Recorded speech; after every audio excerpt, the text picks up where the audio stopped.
Salut à tous, c'est Quentin, j'espère que vous allez bien. Aujourd'hui, on va voir comment ajouter un formulaire pour une newsletter sur votre site Wix. Allez, c'est parti. Une fois que vous avez fini la création de vos pages, pour ajouter un formulaire, vous devez vous rendre sur l'onglet Plus, donc Ajouter. Ensuite, dans l'option, vous allez aller dans Contact et formulaires, et dans les sous-menus, vous allez aller sur S'abonner. Wix vous propose une dizaine de formulaires disponibles. Vous choisissez celui que vous souhaitez. Par exemple celui-ci, on le sélectionne et ensuite il vient s'importer. Vous pouvez le glisser n'importe où sur votre site, mais généralement on le place dans le footer pour qu'il soit présent sur l'ensemble de vos pages. Donc moi je vais le faire glisser dans mon footer. Donc je vous rappelle, le footer c'est le pied de page de votre site. Pour cela vous cliquez sur déplacer au pied de page. Vous pouvez le déplacer pour l'ajuster au centre de votre footer. Comme ça par exemple, moi je vais réduire mon footer.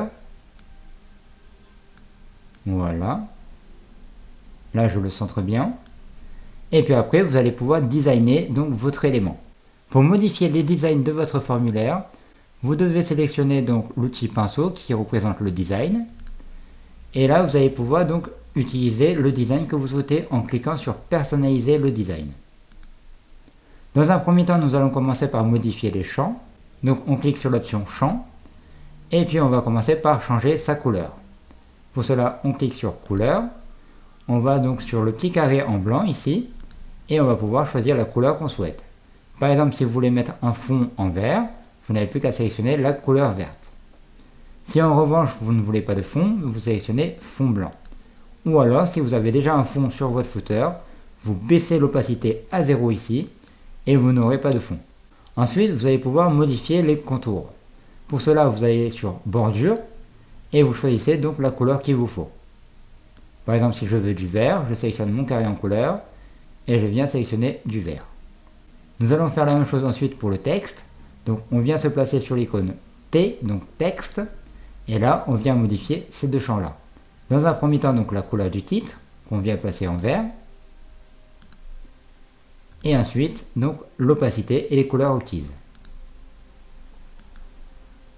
Alors je choisis du vert parce que moi mon site est majoritairement en vert, donc afin de donner une cohérence à l'ensemble de mon site, je vais ajouter donc la même couleur que les autres éléments. Mais vous, bien évidemment, vous déterminez la couleur qu'il vous faut. Ensuite, vous allez pouvoir modifier la typographie. Vous choisissez donc police, vous déroulez le menu en cliquant sur la petite flèche ici, et vous choisissez la police qu'il vous faut. Moi je vais laisser Avenir Light pour l'exemple, mais vous allez pouvoir choisir une autre, comme par exemple Futura. Si vous souhaitez modifier la taille de votre police, vous avez deux possibilités.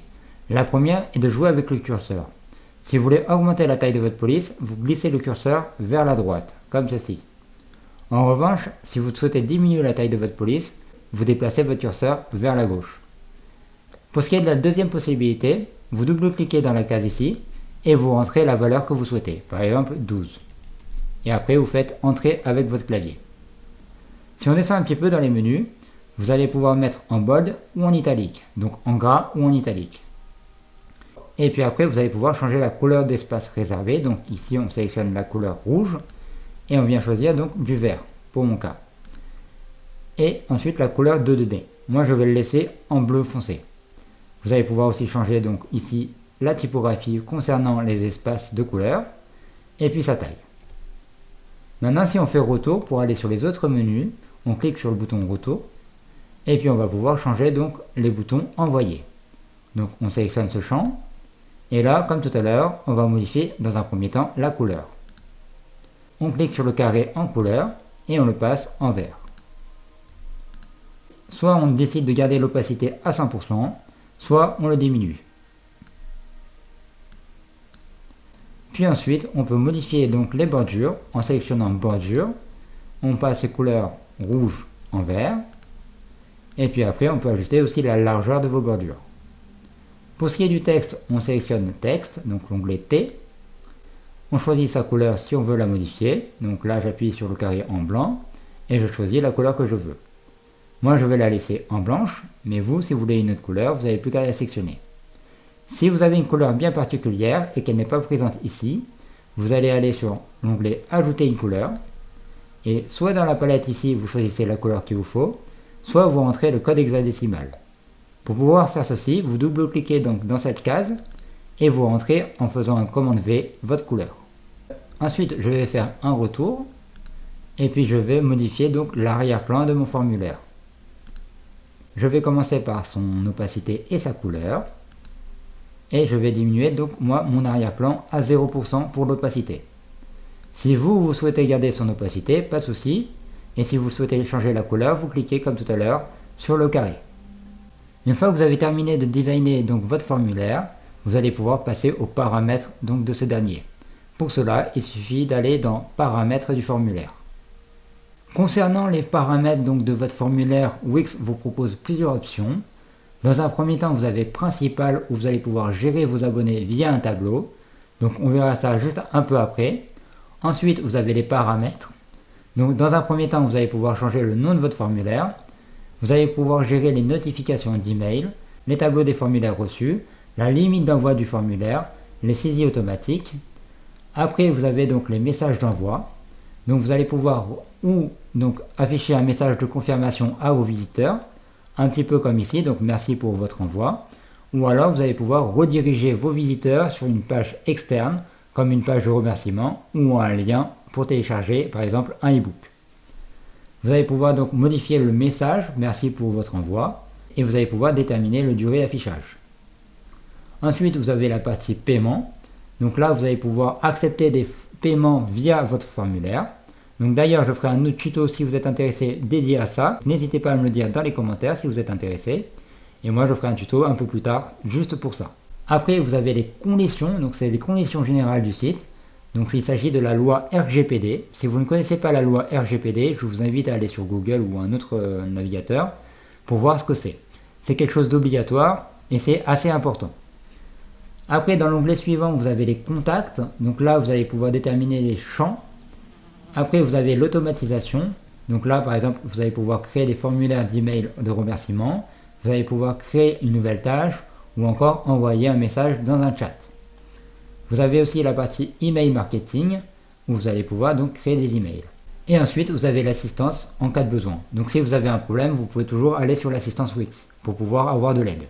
Si maintenant vous avez besoin d'ajouter un nouveau champ à votre formulaire, vous devez cliquer donc sur Ajouter un nouveau champ qui se trouve ici.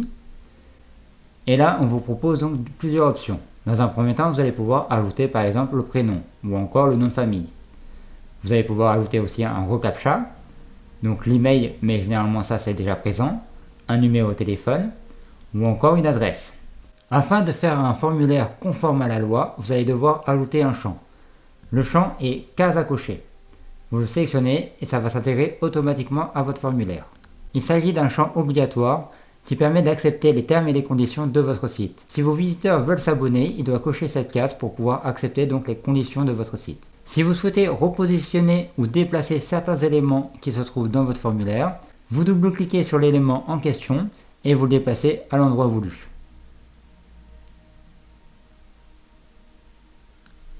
Pareil pour par exemple la case j'accepte les termes et conditions, vous double-cliquez et vous le déplacez donc par exemple au centre.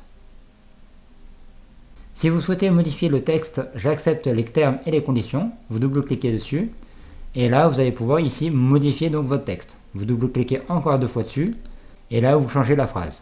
Vous pouvez aussi modifier les paramètres généraux, vous avez 2 possibilités, obligatoire et coché par défaut.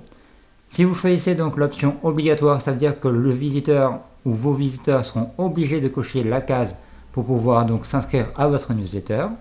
Et pour ce qui est de la deuxième case, donc coché par défaut, si je le coche ici, vous voyez j'ai une petite chèque qui vient s'afficher. Donc ça permet à l'utilisateur de gagner quelques secondes et ça évite aussi qu'il coche une case. Et ensuite, vous allez pouvoir donc afficher le lien si vous le souhaitez. Avant de terminer ce tutoriel, je vais vous présenter comment gérer votre liste de contacts.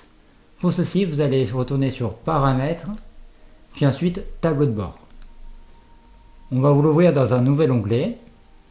Vous allez aller sur Gestionnaire de clients qui se trouve à gauche, puis ensuite Liste de contacts. Et c'est ici que vous allez pouvoir gérer donc la liste de vos emailing. Vous avez de base des démos, vous allez pouvoir les supprimer en cochant la petite case ici, et puis ensuite vous devez cliquer sur le bouton supprimer. Pour pouvoir importer les contacts, vous devez cliquer sur importer les contacts. Là, on vous demande sur quel type de contact vous voulez. Donc si c'est des fichiers CSV, vous cliquez sur commencer. Et si c'est sur un compte Gmail, vous devez vous connecter. Si on dit que c'est sur des fichiers CSV, vous cliquez sur le bouton commencer. Et puis ensuite, vous allez devoir télécharger donc un fichier CSV. Donc dès qu'il est prêt, vous pouvez cliquer sur le bouton suivant. Et puis ensuite, vous le faites glisser ici. Maintenant, si on souhaite ajouter des contacts à la main, on revient précédemment. Donc là, on annule. Et puis, on va aller donc sur le bouton nouveau contact. Là, vous allez devoir enseigner les champs pour la personne en question. Et puis après, vous allez pouvoir l'enregistrer en tant que nouveau contact. Voilà, j'espère que cette vidéo vous aura été utile. Si vous avez des questions, comme d'habitude, n'hésitez pas à les poser en commentaire. Je ferai en sorte d'y répondre rapidement. Et moi, je vous dis à la semaine prochaine pour un nouveau tuto. Allez, salut, salut!